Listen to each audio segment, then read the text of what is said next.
Welcome back. I've completely rearranged my bedroom slash office so that my desk is now right here in the middle of the floor. Executive style. There's my bed. There's the free TV. I assembled a small entertainment center out of that printer stand I had. And I got a nice mahogany credenza here. I worked out a deal with a real estate agent. Traded some computer work for this thing. She had about 3 of these and she only needed one, so I picked one. And this thing will hold all my junk. Anyway, I'd like to replace this desk with a mahogany style desk. I'm actually going to the used office furniture store next week, see what I can find.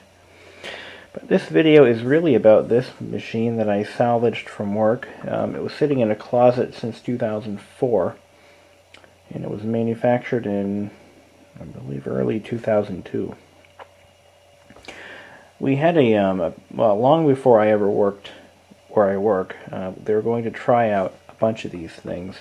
This is a Cybernet small footprint desktop, and it houses, of course, the entire system unit and keyboard in one case. It's a very handy device, or it was back in those days when laptops were extremely expensive.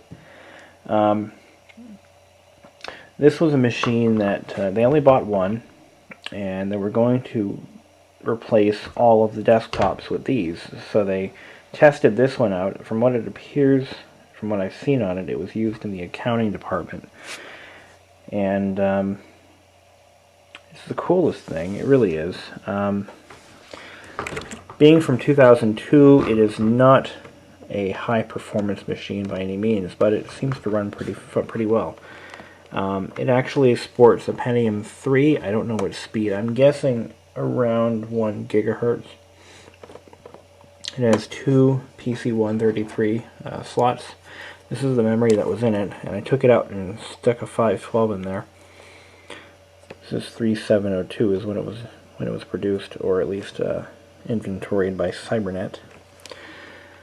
Not much else to say about it. It has a Western Digital 20 gig hard drive. It appears to be original.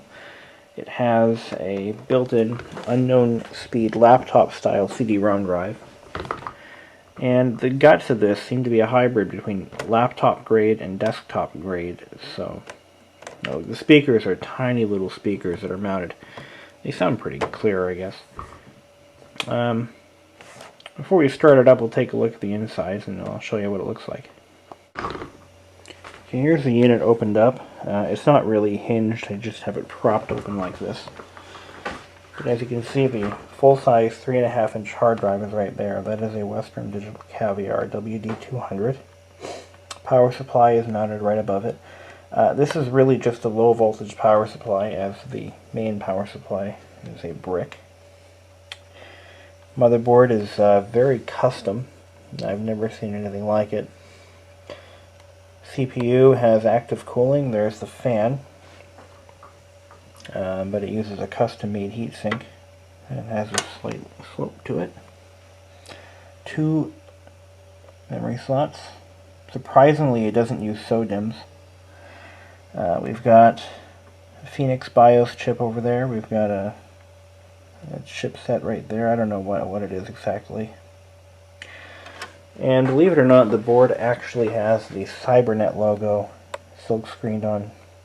So it doesn't appear to be one of those generic PCs that China seems to make a lot of and everyone throws their labels on them. But there it is, the Cybernet Zero Footprint PC. I had an advertisement for these. It dated back to around 2002 or 2003. I only wish I still had it. It was in a PC World magazine. And in addition to these, they were selling laptops that were really portable desktops, as they had no battery of any kind. Anyway, so here's the CD-ROM drive that mounts under the keyboard. This is the keyboard controller. From here it goes to the, maybe in fact a PS2 knockoff or PS2 style interface that's been converted to ribbon. It actually has, of course, a full-sized ATA66 bus here, which could probably accept 2 drives if you were. If you could probably wedge another 3.5-inch drive there. You just have to figure out how to get power to it. You'd have to solder off one of the power connectors. Whether it would support it or not is irrelevant. It does have one PCI slot. Unfortunately, the riser is missing. Either it was never included or it may have been an option that you had to purchase. For the same reason, it doesn't have a 3.5-inch floppy drive. That was optional, but there's no drive, and I don't know what kind of connector this is. I'm sure it's proprietary. It has one connector here. I'm not really sure what it's for. It could be Wake on LAN. It does have a built-in LAN adapter and an AGP style graphics card, which is integrated. For being from 2002, it's in really good shape. It was only used for maybe 1 or 2 years total. The reason we never adopted these as replacement systems is because they wouldn't run Windows 2000, from what I've heard. So I'm not going to reformat it and do anything special to it, because I think I'm going to leave it just the way it is. But I mean, it's all here. We just don't have the user manual and drivers. So I've got to be very careful as to what I do with this thing, because I may never get those drivers again. So I'm going to fire it up now and put it back together. Okay, here's a back shot. We have what's this? VGA2 COM2. Oh, I see.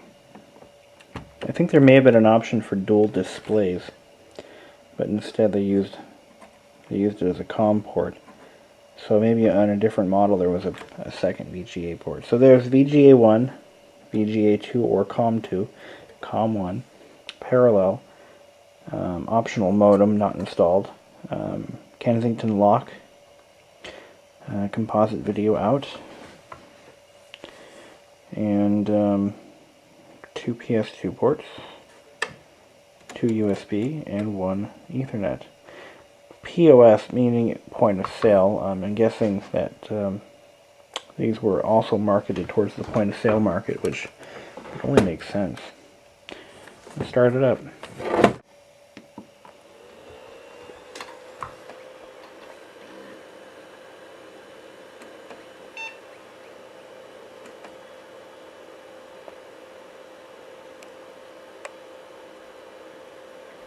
Now, of course, because I'm plugging this into a widescreen monitor, it shows up with the ends chopped off, like right in the middle, you'll see. But this thing starts up pretty quickly for what it is. You know, oh yeah, I wanted to plug in the network cable and see if I can get it online.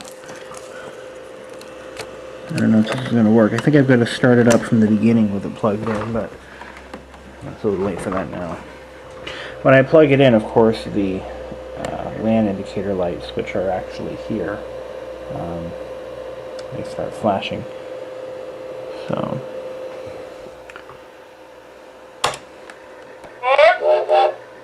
it's the Windows 98 travel theme, which has one of my favorite backgrounds of all time. I believe this is Grand Central Station. And there's the mouse pointer, which is a propeller. This thing is actually quite fast. I mean, it's one of it was built in the end of the Windows 98 era. Look at how fast this thing is. That was Word 2000. I mean, see how it does on the internet. I bet it doesn't go on at all. Oh, no way. It's going straight to the Microsoft site. Pretty cool. I'm going to try Facebook. I'm actually on Facebook with a Windows 98 machine. Pretty cool. It works. And it's pretty fast, too. Can't beat that.